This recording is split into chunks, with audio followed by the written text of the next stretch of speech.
we all want to maintain this childlike view of our parents, which is like, think of when you were 12 or 13, mommy and dad, even 12, because 13 you start running around, you start pushing back and whatever. But at 12, let's say for most people, if you're blessed enough to have a mother and a father, and you've got mommy and daddy, and they're doing everything for you. Mm-hmm. You know what I mean? Everything is done for you. Right. You're fed, you're clothed, your social life, everything is just handled, and you're of the belief that that's how it's supposed to be. Right.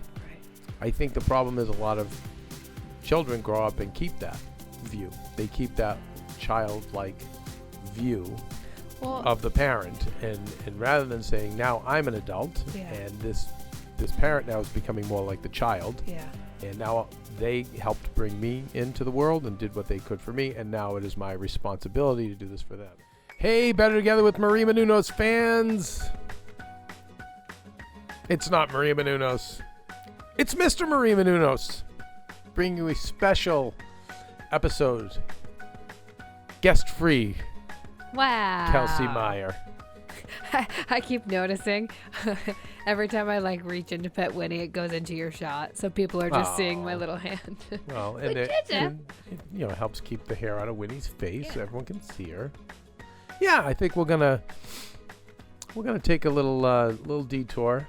I love that. Obviously, it's been a very trying time for all of us in the world, in the country, and it didn't skip over this family. No, certainly. And anyway, we've done our best to keep up, and thanks to your support, we have. And we've even grown the show, which is wonderful. But I wanted to just take a step back and, rather than have a guest, I'd like to talk a little bit about our experience, and more specifically, I guess if this was a title for today, it would be, taking care of your parents, and the role we have as children in that. And I feel like,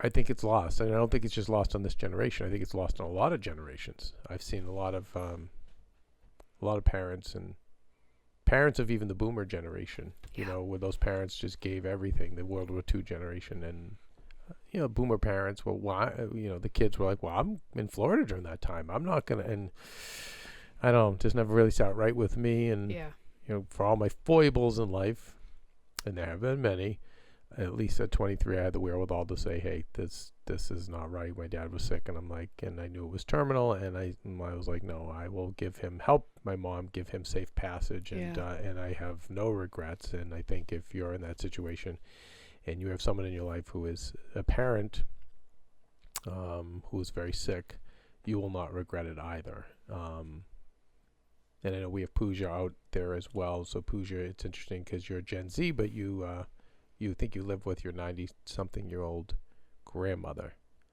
Yes, that is true. I live with my grandmother, and she just has lived with me since I was a kid. Yeah, we've just been taking care of her. And when my grandfather lived with us, my grandfather, and then my other grandfather, he had cancer when I was a sophomore in college. So that year was just focused on him. But I think what you're saying, Kev, is really true. I've noticed, among my peers, it's you love your family. Everyone loves their families, but when it's the hard times, it's those who show up. It really shows who cares and who's there for you. Even people who weren't my family. When my grandfather was sick, my dad even always says, that uncle who was there for us on the weekends or brought us food or whatever we needed, you can trust them. You always remember them. I think what happens is that we all want to maintain this childlike view of our parents, which is think of when you were 12 or 13, mommy and dad, even 12, because 13 you start running around, you start pushing back and whatever. But at 12, let's say for most people, if you're blessed enough to have a mother and a father, and you've got mommy and daddy, and they're doing everything for you. Mm-hmm. You know what I mean? Everything is done for you. Right. You're fed, you're clothed, your social life, everything is just handled, and you're of the belief that that's how it's supposed to be. Right.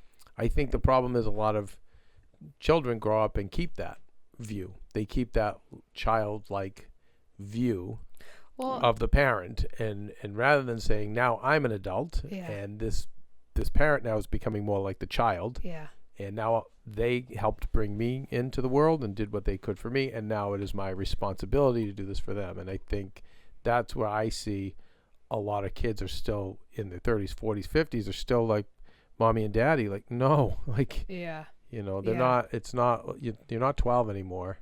Right. And none of this, you should not be taking any more of it for granted. Yeah. Well, and I think too, like, and maybe not everyone, I know not everyone thinks this way, but like, I know when both my parents were sick, I was like, both had cancer. Both had cancer. Yeah. Yeah. Talk about that. Yeah. Kelsey. I just think that for me, and my mom got it first, and she's literally the strongest woman in the whole world. Like, no one would have known unless it was from the chemo and like the side effects and stuff. You would not have known. She didn't miss a beat. Mm-hmm.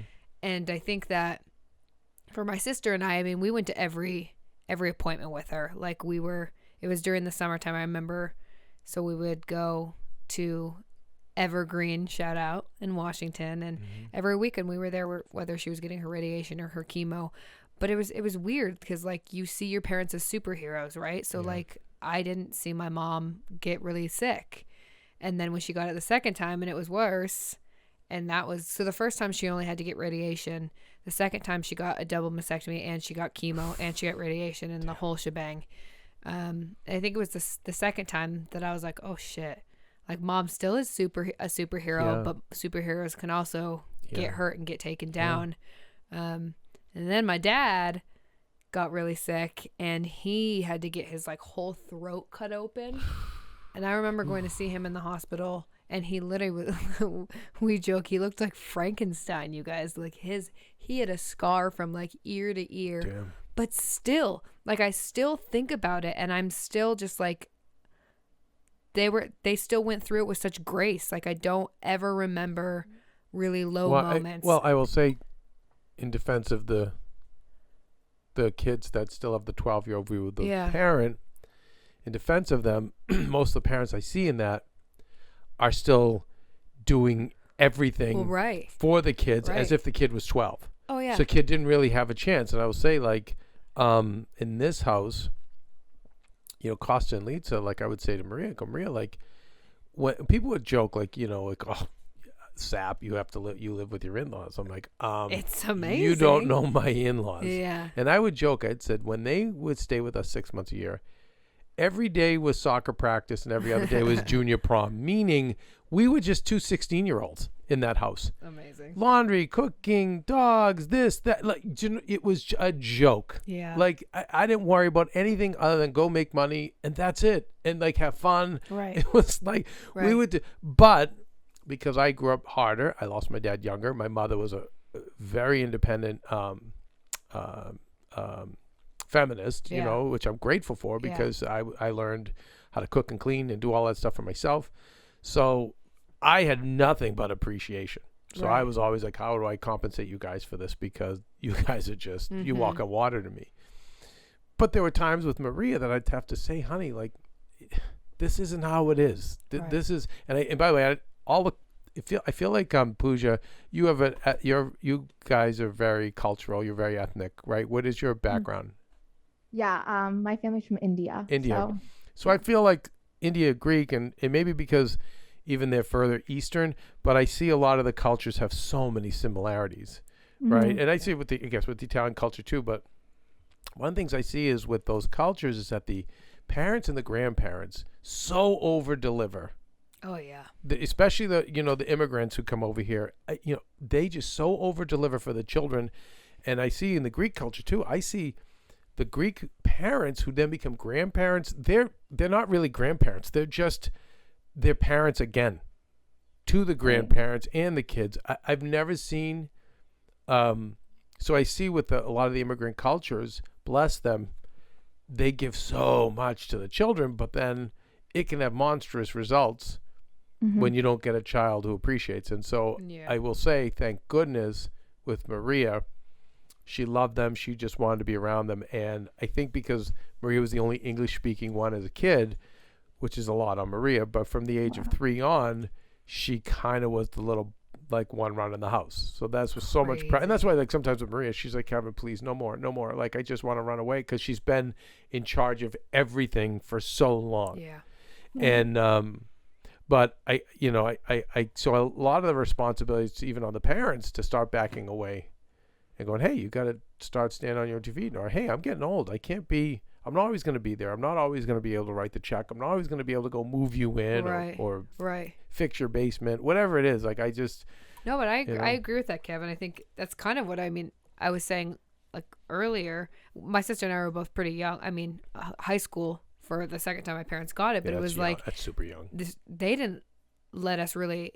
No. Like they protected us from a lot of it is what I'm trying to say. Like my mom tells a story now that high school. I thought it was college, Kelsey. High school. So high school. I'm with them. I'm with them on that to a degree. My mom tells the story that I did diving, and she had tubes in her. I forget what it was for exactly. Like must have been her. I don't know, something. She had tubes in her for. Oh no, it was after she had gotten her surgery. her surgery to release. Yeah, fluid so she blood. so she had tubes in her, and I had a diving meet, and she came to the meet with the tubes in her, and they were hurting her so badly, and she was supposed to go get them out later that day, that she literally tells a story that she just like pulled them out during like mid diving meet, because she was like, I don't have time to go. And I'm like, badass. I know, she was a badass, but like how much were we protected? Like my sister and I had no idea. And I think I get why they did it, because you're in high school. But I also think that even with the pandemic, I'm not a parent, so I'm definitely going on a limb here, and these are just my opinions, but I'm a former teacher, and all I have ever done is work with people 10 or plus years younger than me. And from my many years doing it, I feel like life is always going to throw curves and have challenges and have problems. That's life. We are all going to get sick, and we are all going to pass on. That's life. The problem I think that the older generation has done is that they tried from 0 to 18 to take away as many of those problems as they could. And this is why there's not a resiliency against the pain and the suffering that comes, or when kids get out of school, they're like, huh? Real world? What? Mm-hmm. What do you mean my boss yelled at me? What do you mean like my coworker's undermining me? Like, wait, what? I'm not the center of the universe. I'm not like, so with the pandemic, I just keep saying to my friends, whether if they can't send their kids to school right now, or what, I just like, circle of wagons, you bring everyone in and you say, hey, we have a problem here with the pandemic, or with our job, or with dad's sick or mom is sick. And it is a great way to prepare them for life, because, I keep saying like it's, we're going into this new world. How are you preparing your kids to go into this new normal of Zoom calls, of, of separation, just all the different things we're going to go, the economy, all of it. How are you preparing them? If you're still going at it like it's 2017, in every way, shape, and form, you're setting them so up for even further disappointment. But I think when a family member is sick, you don't want to put too much on the children, but also it's part of life. And this is going to be life. You're going to have to deal with this all the time. But we all have this, like, think high school or college has to be the most magical experience. It's going to be like, it's like, I swear to God, it's like 0 to 18 or 0 to 21 is supposed to be the Disney experience, and then it's like, shut the fuck up and get a job. At 23, it's like, wait, what? And I never subscribed to it. I'm like, what do you mean life's over and it's not fun anymore at 23? Who says? Yeah, you're so right. Like, let's pace this. Let's okay, so I won't have as much fun in high school, and I didn't. Good. You know what I mean? It all came later in life, but so anyway, that's kind of a side note. I really want to say that I thought Maria did a masterful job, and may never get the credit she deserves. It's wonderful because people who know her and fans who see her, and certain fans, and they're really more friends, they actually can really see you. So sometimes Kelsey and I will get these emails, right, Kelsey, or we'll get these comments, like, wait, how do they know that? But they just know, because they see you. It's ridiculous, right? Some of these people, I'm just like, and you guys know, the one you DM me, you DM the Better Together account, but the ones that are just like personal, I'm like, holy Jesus. Yeah, they do. They really they see you and they get you. And it's always in that moment when you need it too. Which is nice. The it's universe. like, oh my gosh. So a lot have reached out and said to Maria, Yeah. like, you know, it's funny. One of at the funeral, or the whatever you want to call the day of Lisa's passing, we had a family. There's a Greek pizza place down the street, and you know, like kind of how we always are. We've become friends and then family with them. And one of the daughters of the owner came, and has literally only had two conversations with Maria in the 10 years we've known them. And she came and she went up to Maria and she wrapped her arms around her and she cried. And I know the tears were thinking of her own parents at that time. She knew Lisa, but not that well. She probably met Lisa 3 or 4 times. But and her dad just had her COVID. dad just had COVID. Yeah. So it hit you home. But she grabbed Maria tightly and she cried and she said, Maria, you are my inspiration for how a daughter needs to take care of their parents. And I just want to thank you for just being such a great example that I'm going to follow. And it was nice, you know, and again, not a lot of family members said that. In fact, I don't think many did, No. but it was nice to hear. And that's why you wonder why sometimes, you know, other people you meet, you become close with because they see you, Right. you know, but Maria and probably did maybe in some ways too much. You know, but Lisa was so special that, I mean, honestly, I feel, and Maria feels, he couldn't do enough for her. But, you know, Maria, from the minute it happened, she jumped all over it, started doing the research, and where are we going to, you know, how are we going to handle this? What coast, what doctor? I mean, like, every step of the way. And then God love her, and poor Maria gets a brain tumor and then has to figure that out along with keeping mom going. And, you know, having me, I'm sure helped. Having a friend and a partner helps you. But she jumped in, and always when I met her, I remember saying, why do you want to make it? She's like, I want for my parents. I want to give them a better life. They work so hard for me. I'm like, that's cool. And I see that with a lot of Pooja. I know a lot of my Chinese friends would tell me that it's very tradition for the children to come here, make it, and then retire the parents. Like that's supposed to be like the... And I think that was Maria too. Do you see that in the Indian cultures as well? Yeah, absolutely. I mean, my parents immigrated here, and they were the first ones to establish themselves here, and then my grandparents came. So, and then they live with us. So without my parents, my grandparents wouldn't have come here, and they grew up in very modest means, which is why they went to medical school, because they were like, this is our way out. Like, this is the way that we know how to make money. We know it's a safe path. And then my parents just devoted the rest of their lives to taking care of us and taking care of them, making them as comfortable as they can. You know, my grandfather traveled, so he got to live his life, you know, because he spent his time working. So nice. They didn't have leisure money. So now, you know, when you can give back to the people that gave you everything, there's nothing more special. That to me is success right there. Amen. And I think also being able to live with what a benefit to be able to live with your grandparents, and you get all that wisdom and extra love. I'm jelly. I'm coming down. Yeah, I'm about all that. Me too. Right? Is that what we say, Kelsey? We're Queen about language? all that? Yeah. Yeah. I'm about that. Yeah, I'm about that. We're watching a show called Extreme Sisters on TLC, you guys. Oh, God. And there's a set of female twins who were so close and connected that they said, listen, we can only marry a set of male identical twins or it won't work. So they marry, each one meets their one, they get married, then one gets pregnant, but all 4 have decided that they're all mom and dad to the baby. Up. And now the second baby's coming with the other, and it's going to be the same thing. And I know I see your jaw still open, Pooja, but I will say, like, hey, like, why not have 4 people give you all that love? I mean, do you it know takes what I mean? a village. Like, right? So it's like I'm Yeah. all for aunties and uncles, and like why not have different people, different backgrounds, you know? Well, I mean, cultures, everything, you know? It was Mother's Day, and I'm like sending out many a text to all my different mothers, like, oh my God, okay, I gotta thank this person, this person, this person, and there's, because it really does take a village. This is who Kelsey is, that my mother was like, I'm leaving you all my jewelry.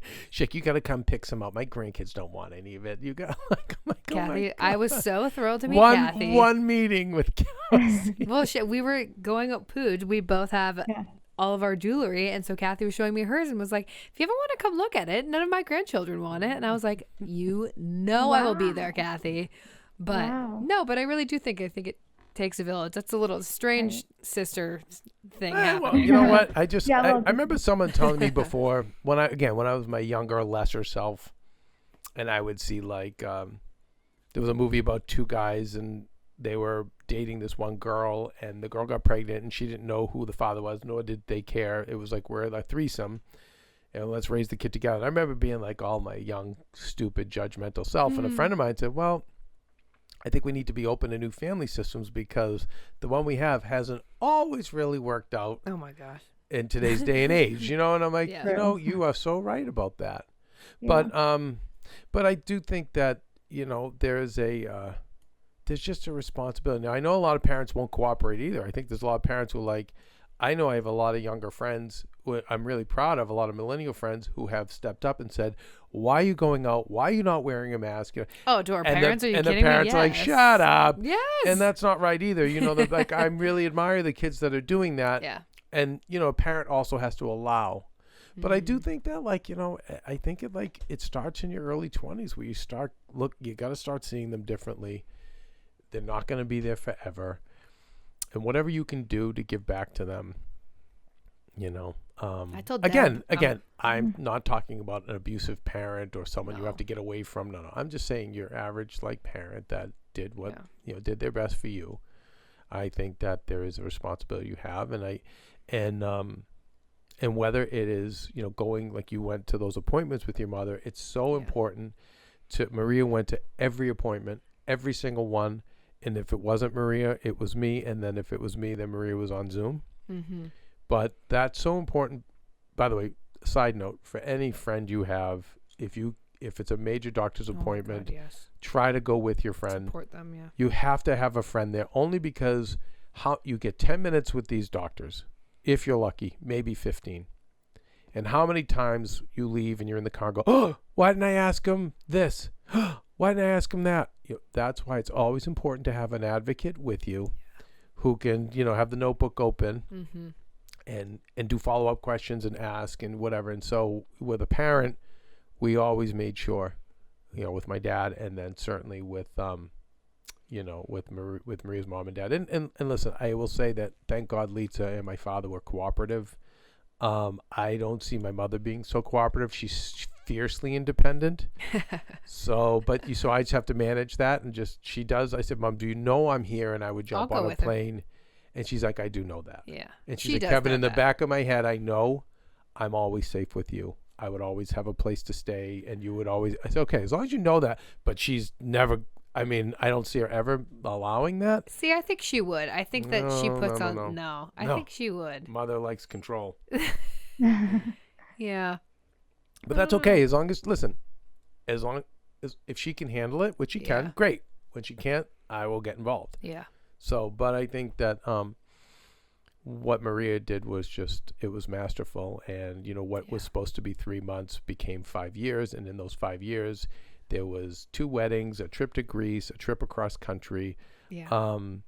And there's going to be moments where did I push her too hard? I said, Maria, that's always going to happen. But at the end of the day, I can only relate to my little apricot poodle, Noelle, who was a quadriplegic, who they gave her 3 months. But Lisa made her elbow pads so she could walk on her elbows. I had her swim, every day or at least 3 times a week, but sometimes every day. And she made it 9 years. That's crazy. But at the end, I was guilty the last few weeks of her life. I still had her swimming, but now what are you going to do? You know what I mean? You look back and go, why did I make her that last? But you can't think that way. But you can't think that way. Yeah. You can't think that way. So, yeah, it's, I think that, I think with more people with the pandemic, living at home, being more connected. Yeah. I think, I'm hoping that, there'll be more human connection. I definitely think so. I hope so. I just see so many people, when I see what they're sensitive about, it's like stuff on the phone and things like that. It is not that same connection. I definitely think that my generation and the younger generation are a majority of the kids who had to move back home.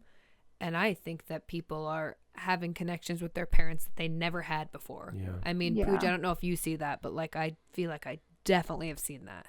Yeah, for sure. Also, it makes you appreciate them more, right? Like you've been out of the house for years, like months, whatever, however old you are, and then you come Yeah. back home and you're like, "Oh my God, you're doing everything for me." And like Uh-huh. when you're like a teenager, you don't really get it. I feel like you're just like, "Oh, that's mom and dad." But Right. when you're Totally. older and like you're doing this stuff now, like I'm whatever, cleaning, I'm making my food, I'm doing this, and then you come home and then you get that, it's like you're back at a hotel, you're like, wow. Right. And then you start contributing and then you can Well, help. hopefully you But do. Yeah. Well, I think yeah, when you're hopefully. away, it's like you realize how much they actually did for you. Yeah. So then when Hopefully. hopefully. I mean, you guys are good, so you do, but I don't Yeah. know if a lot of people do. And I go back to my generation. I don't think that my family appreciated their parents or my parents like they should have. They actually went back to live like 16-year-olds in the house, rather than contributing to the money or contributing to chores and laundry. Right. And again, it's not about money. You can give in so many other ways. So for people, we're sidestepping here, but for people who are moving home, you'll get no judgment from me. In fact, I'll give you praise and applause, because what better way to make your dream happen by being home, having a roof over your head, not worrying about electricity or rent or all those other distractions, and really be given the ability to just focus on whatever your passion in life is. Yeah. And so it's a wonderful advantage to have, but nothing's for free. Again, that's just not life. So you can run errands for them. You can clean the house. You can do the 100%. yard work. And this is stuff thank goodness all the choices I made in my life, I did this right. As I said, I am going to be an asset to this household. I will not be a detriment. I do not have a right to be here anymore. I'm 22 years old. I'm graduating from college. I've now forfeited my rights. Being here is a privilege. So I'm going to give more to them than they're giving to me. So they don't want me to leave. And that's kind of what happened. What are we going to do when you go to Cal? Because I just did everything around the house. But it was wonderful. I was able to write so many scripts. Yeah. I was able to make so many great connections. It was funny. You mentioned the other day, Kev, I forget what show it was, but you said that if you never had to leave your house, you wouldn't have it. I was like, me neither. Yeah, why would I leave? Hell I no. love my mother and father. Oh my gosh, we had I a would've lot of stayed. fun together. Like, why? Same. All good. Same. Yeah, It's funny. I have a couple friends. One in particular, she and I are both like, oh, hell no.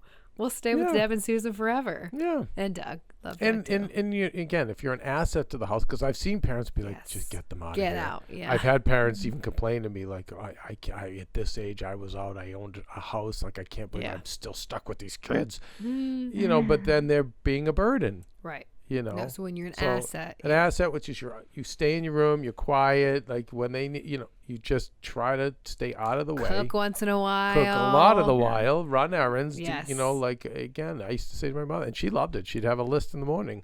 Go here, go done. Easy, no problem. What do you need? Awesome. Boom, post office, this bank bill, boom, boom, done. What else you got for me?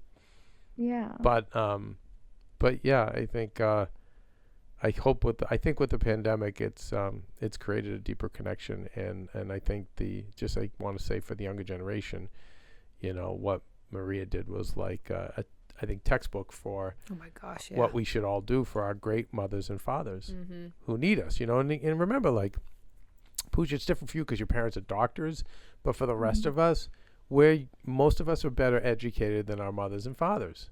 Right. And we're more hip. Also, like, we're more, I don't think we mystify doctors like their generation did. My parents, if a doctor said, if you jump off a bridge, you'll feel better. Okay. Totally. Thank you, Dr. So-and-so. You know what I mean? But we're a little different. Like, wait, what? We question. Yeah. I agree. I don't know about that. And that's a great way to help a parent too. Is because they're not going to know enough to say, let's listen to your body. Let's listen to your gut. Let's listen to your heart. They're just going to. Let's get another opinion. Yeah. They're just going to listen to, but Dr. So-and-so said, well, right. Dr. So-and-so is not inside your body and he doesn't know you.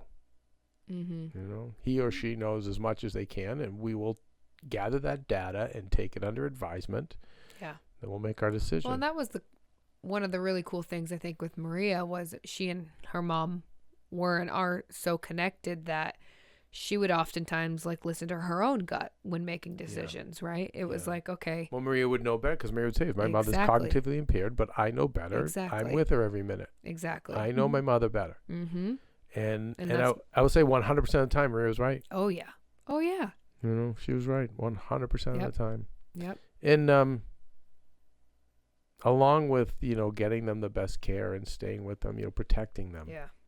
That's a big thing too, is protecting them because they're sick, they're vulnerable. Mm-hmm.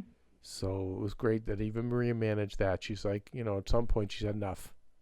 This isn't show and tell. She's out. That's it. And you had your chance to come and say what you needed to say to her. Right. You all knew what she had. Now enough. Yeah. You know, this is not for everybody to come and gawk. This is for her inner circle of loved ones. And she was surrounded by people who loved her. And, but Maria also protected her, and as did I. Yeah. You know, we really worked hard at that too. So, you know, and I think there's going to be more at home caretaking just for financial reasons. Mm-hmm. You know, to send someone to hospice is a fortune. A nursing home is a fortune, but also so depressing. And again, no judgment if anyone's had to do it. I'm not in your position, so I don't know. I just know I worked at one as a kid, and it's a place you just, unfortunately, just many of them are just, you just go there to die. Yeah. So you kind of feel that. So the more, and I get there's limitations, but the more a team can come together, you know, and keep, you know, we were able to keep Lisa with us. I was able to keep my dad with, I was able to move home and be with my dad and my mom.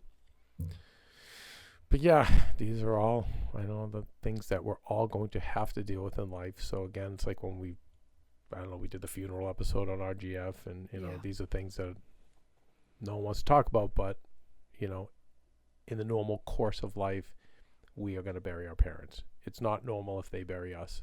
That would be the worst thing for them. Yeah. There's no bigger nightmare for a parent. We know that. So, you know, it's about giving them safe passage.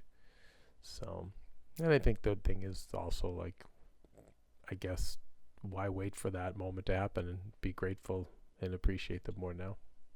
Absolutely. Right. You're good. I mean, you talk to them every day. Like, you're oh good, my gosh. Kelsey. Yeah, well, I think that, about like, that. I'm a good example of, I haven't seen them in almost 2 years, just because I haven't been able to. Yeah. So I think that there's a lot of people who are probably in my shoes too, and are like, oh my gosh, but less FaceTime. I literally FaceTime them every day.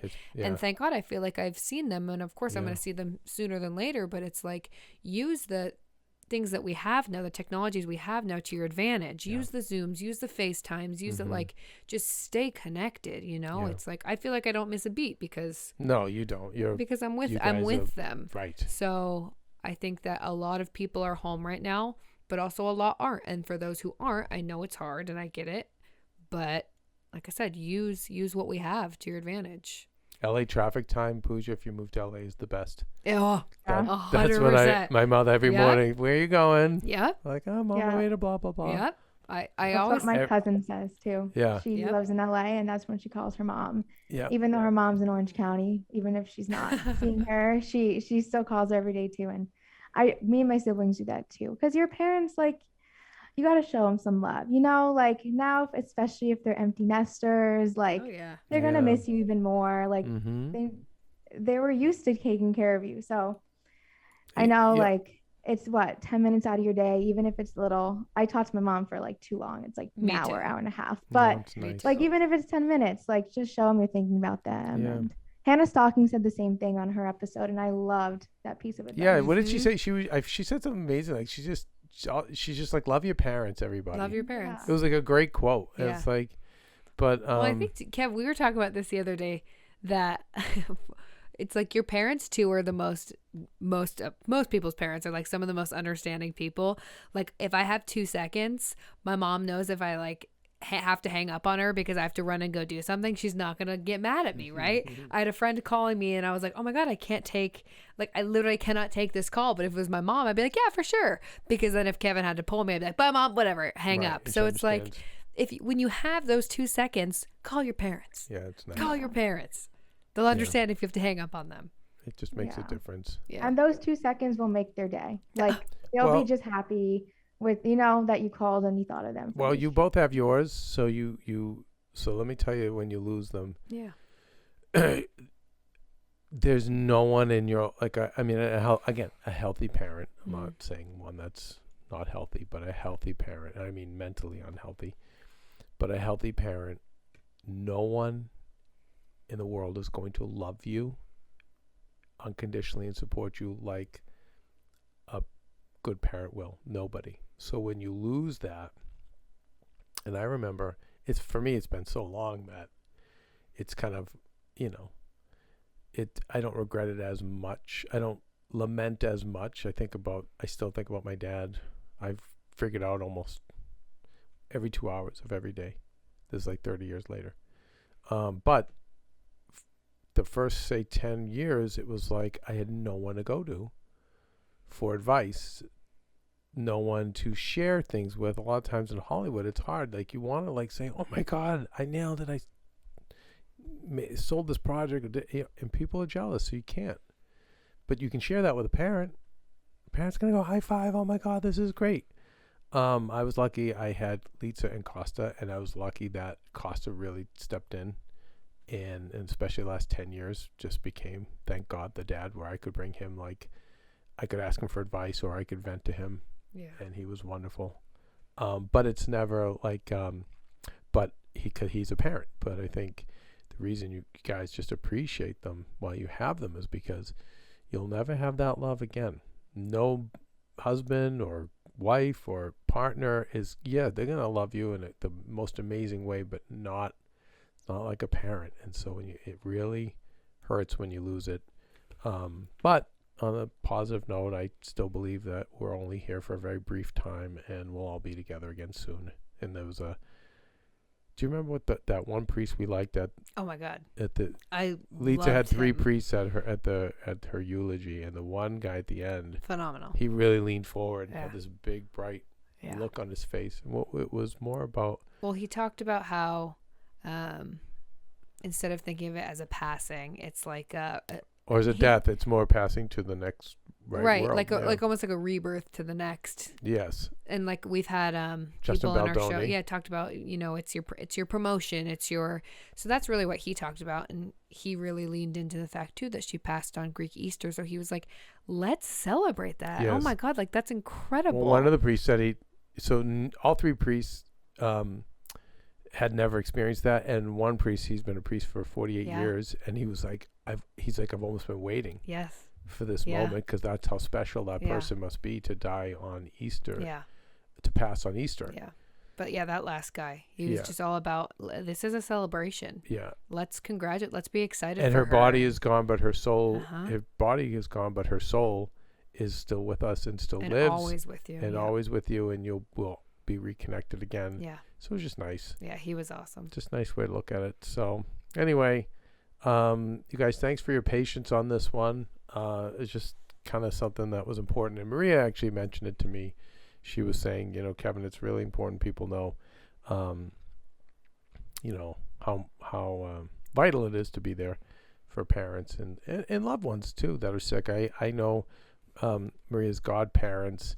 I was really hearing the stories of there's 2 sisters in the family, daughters, and when one got COVID, how much the other one just stepped in and had food and this and that and scheduling medicines and everyone hazmat suits and kids separated, and like it just was beautiful to see the love between siblings to also step in and do that. So it goes that way too. And if you don't have the parents and you don't have the siblings, then we can do it for our other loved ones, our other family members that we've created. Well, you choose your family, right? Yes. So whether it's your friends or your whomever, you can be there for them. I have one of my friends from high school always takes another friend from college high school actually, who doesn't have anyone and has cancer, and so she and another friend from high school, they always take him to every appointment, and I'm like, that is just so cool. She's like, no, it's very important into us, and whether all the decisions we make together, and that's what matters. That's the stuff that matters. That's what matters. So anyway, we'll be back soon enough. And I think know that Maria is recovering right now and getting a little stronger every day. And we also need to make sure that her dad, who's now a widower, who had been with Lisa for 46 years and is, even after 5 years of knowing this day was going to come, is very broken up. So in the whole transition, we need to make sure he is stable and okay. So that's kind of what we're working on now. And but Maria is excited. Every day she's like, I get more excited to come back to the show with some new energy, new ideas. Yeah. And we've been talking, Kelsey and Pooja, about some fun new things we're going to be doing. So much gratitude and appreciation for you guys for hanging in with us all this time and even helping us grow. And that's it. And so we just look forward to better health and better days, which we will get, all of us. And when we don't, we'll be there for each other. Right? Well said. So until then, what, Kelsey? Oh my gosh. Until then, you guys, keep being queens. Duh. Listen to Regular Guy Friday. I mean, yeah, right. Hug your parents. Yes. Tell your friends you love them and your dogs. And be nice people. Make good choices and be present. Bye. What were you going to say there, Kev? I was just going to say, booyah.